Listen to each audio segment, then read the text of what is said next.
दोस्तों, वो तस्वीरें पूरे देश ने देखी थी जब G20 सम्मेलन की सफलता के नाम पर अपनी पीठ थपथपाई रस्म का निर्वहन अपने ही पार्टी की दफ्तर में जाकर साहिब कर रहे थे। मुट्ठी भर कमल छाप वहां पर पहुंच चुके थे। हाथ हिलाने से लेकर पीठ थपथपाने तक की पूरी रवायत को अपनाया गया था। जबकि उसी वक्त जम्मू कश्मीर के अनंतनाग में 3 जवान शहीद हो गए थे, लेकिन उस वक्त किसी को फर्क नहीं पड़ रहा था। बताया जा रहा था कि कैसे समूचे विश्व के तमाम राष्ट्रीय अध्यक्षों को दिल्ली के अंदर बुला लिया था साहिब ने, कैसे उनके साथ गलबैयां कर रहे थे, कैसे उनके साथ मुलाकात कर रहे थे, उनकी मेजबानी कर रहे थे। 70 डिग्री तक अपनी रीढ़ की हड्डी को झुकाकर ये मेजबानी की जा रही थी। लेकिन सबसे हैरान वाली बात यह है कि गोदी मीडिया और गोदी एंकर और गोदी पत्रकार उछल उछल कर जिस बात की पत्रकारिता खोलकर कर रहे थे, अब एक खबर को लगातार वो दूसरी दिशा देने में जुटे हुए हैं। वो ये बताने के लिए तैयार नहीं है कि कनाडा के अंदर जो कुछ हुआ है, यानी कनाडा के प्राइम मिनिस्टर जस्टिन ट्रूडो ने जिस तरह का फैसला लिया, वो आखिरकार उसके ठीक एक हफ्ते बाद क्यों लिया गया, जब हमारे देश के साहिब यानी हमारे देश के मुखिया उन्हीं की यानी जस्टिन ट्रूडो की मेजबानी करने में जुटे हुए थे। इस सवाल को तलाशना बेहद जरूरी हो जाता है, क्योंकि जैसे ही हमारे देश के राजनयिक जो कनाडा के अंदर थे, एक मामले को लेकर बिना सबूत सामने रखे, बिना कोई दोष साबित हुए हमारे राजनयिक को चले जाने के लिए कह दिया गया। कनाडा के प्राइम मिनिस्टर की तरफ से, वहां की विदेश मंत्री की तरफ से एक एक भाषण हम आपको सुनाएंगे। लेकिन जब घनघोर फजियत होने लगी तो यहां जो कनाडा के राजनयिक हैं उनको भी सख्त ताकीद कर दी गई है, यानी उन्हें चेतावनी दे दी गई है, जिस पर अब गोदी एंकर उछल उछल कर बता रहे हैं। इन गोदी एंकर साहिब के लाडले और सारे साहिब के कारिंदों की एक एक पोल हम आज खोलने जा रहे हैं। नमस्कार, मैं हूं प्राज्वल गौतम और आप देख रहे हैं द कंटाप। G20 सम्मेलन की उन तस्वीरों को इसलिए दिखाना सबसे ज्यादा जरूरी हो जाता है दोस्तों, क्योंकि G20 सम्मेलन की सफलता पर अपनी ही राग अलापे गए थे। बताया गया था कि अगर साहिब ना होते तो G20 सम्मेलन इतना सफल नहीं होता। उसकी सफलता पर प्रश्न चिन्ह पहले ही इसलिए खड़ा हो गया था क्योंकि G20 सम्मेलन में सभी देशों के राष्ट्रीय अध्यक्ष दिल्ली नहीं आए थे। लेकिन उसके बावजूद भी जब उसे सफल बताया गया तो वाकई उसे मानना भी चाहिए। ये हमारे देश के आन बान शान से जुड़ा है, किसी एक आदमी से जुड़ा नहीं। लेकिन जब एक आदमी अपनी पार्टी से 9.5 बरस में बड़ा हो जाता है, वही आदमी जब वो चाह रखता है कि वो अपने देश से बड़ा हो जाए, तो इस तरह के सवाल उठना लाजमी होता है। उसी आदमी के नाम पर जब तमाम उसी के दल के लोग वोट मांगने लगते हैं, गोदी मीडिया, गोदी एंकर, गोदी चैनल, गोदी पत्रकार उसी आदमी के इर्द गिर्द राग दरबारी गाने लगते हैं, तो यकीन मानिए खबर दिखाना जरूरी हो जाता है। क्योंकि वो आदमी अब चाहता है कि वो देश से बड़ा हो जाए, जो नामुमकिन हो चला है। दरअसल अभी हाल ही में आपको याद होगा कि इंडिया को भारत करने पर कैसे जिद पर अड़े रहे तमाम कमल छाप। बताने लगे कि सनातन सभ्यता का ये नाम रहा है भारत, तब से चला आ रहा है। ये तो ईस्ट इंडिया कंपनी की तरफ से इंडिया नाम दिया था, इंडियन मुजाहिदीन तक से नाम जोड़ दिया गया था। अब जो ये लगातार दौड़ चल रही थी, अब तक फूले नहीं समा रहे थे। G20 सम्मेलन की सफलता को लेकर भारत भारत चिल्ला रहे थे। उसी G20 सम्मेलन में कनाडा के प्राइम मिनिस्टर जस्टिन ट्रूडो आए थे। उनकी तमाम तस्वीरें आपने देखी होंगी, कैसे उनसे गलबैयां हो रही थी, हाथ मिला रहे थे, कोई गले पड़ रहा था, कोई गले लग रहा था।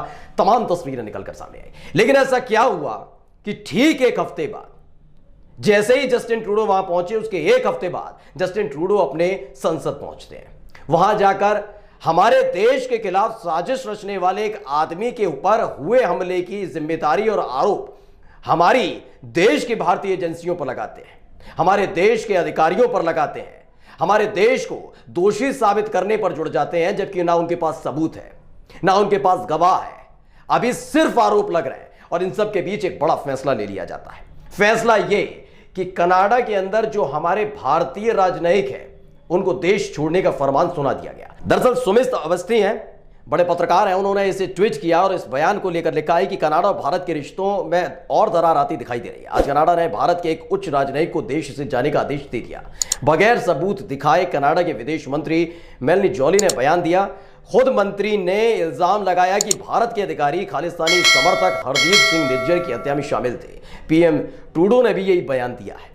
सोचिए, अब सवाल किससे किया जाए, क्योंकि आप तो इस देश से बड़ा होने के डींगे हाँकते रहे। यही मीडिया जो इस खबर को दूसरा एंगल देने में जुटी हुई है, वो ये बता नहीं पाई कि एक हफ्ते पहले ही की तो बात थी कि G20 समिट में मुलाकात हुई थी, गलबैयां हुई थी। यकीन मानिए, अगर यही स्थिति किसी विदेशी नागरिक के साथ या विदेशी राष्ट्राध्यक्ष के साथ राहुल गांधी की आ जाती, वो उनके साथ गले मिल रहे होते, मुलाकात कर रहे होते, दूसरे तीसरे चौथे हफ्ते, एक महीने बाद, मैं कहता हूं कि 6 महीने, एक साल बाद कोई बयान आ जाता अगर उसी राष्ट्राध्यक्ष का देश के, हमारे देश के खिलाफ, तो राहुल गांधी को जिम्मेदार बता दिया जाता।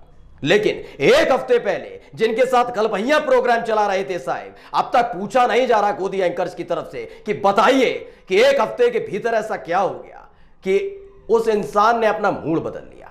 हमारे देश के सुरक्षा एजेंसियों के अधिकारियों पर, हमारे देश की सुरक्षा एजेंसियों पर कई गंभीर आरोप लगाए गए। जस्टिन ट्रूडो, जो अब तक हमारे देश में रहकर खा रहे थे, पी रहे थे, वो आखिर कैसे एकाएक अपने देश में जाकर सुर बदल लेते हैं, खालिस्तानियों के साथ खड़े नजर आते हैं? ये सवाल पूछना लाजमी हो जाता है। अब तक ये चुप थे, मुंह में दही जमाकर बैठे हुए थे, लेकिन एकाएक इनका मुंह खुला है, खुला राग दरबारी के लिए, क्योंकि ये जाने ही इसलिए जाते हैं। तमाम गोदी एंकर्स ने फिर वही काम करना शुरू कर दिया। दरअसल जैसे ये फजीयत होनी शुरू हुई तो आनंद फानन में जो हमारे यहाँ कनाडा के राजनयिक हैं उनको तलब कर लिया गया, और जैसे ही तलब किया गया, अब तक अपने अपने ट्विटर को लॉक करके बैठे हुए गोदी एंकर्स एकाएक जाग जाते हैं, अलग अलग तरीके से इसे बताते हैं कि कैसे हमारे साहिब ने कनाडा को भी लाल, पीली, हरी, गुलाबी और पर्पल कलर की आंखें दिखाना शुरू कर दिया है। दरअसल इस पूरे मामले को लेकर आपको बता दें कि बुला लिया गया था। उमाशंकर सिंह हैं, उन्होंने भी ट्वीट किया। मैं तमाम जो गोदी एंकर्स हैं उनका ट्वीट नहीं दिखाऊंगा, उसका बहिष्कार करता हूं, क्योंकि इस तरह की बातें सिर्फ और सिर्फ तब दिखाई जाती हैं क्योंकि गोदी एंकर्स अगर वही ये बात G20 को जोड़कर साहिब से सवाल पूछते हुए हमारे देश के राजनयिक के खिलाफ कनाडा में हुई बिना सबूत की कार्रवाई पर पूछते तो यकीन मानिए उनके ट्वीट को तवज्जो दी जानी चाहिए थी। लेकिन नहीं, उन्होंने सिर्फ यह दिखाने की कोशिश की कि कैसे हमारे साहिब जाग जाते हैं और कार्रवाई के लिए एकाएक उचक उचक कर कार्रवाई करते हैं।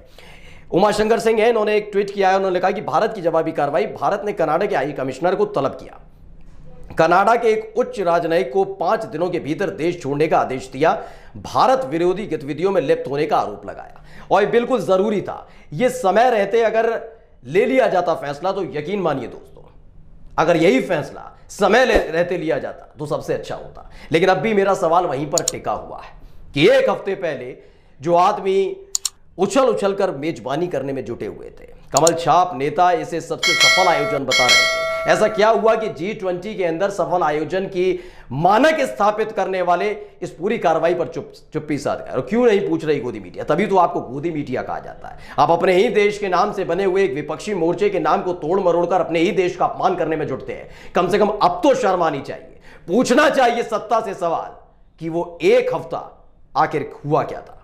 नमस्कार।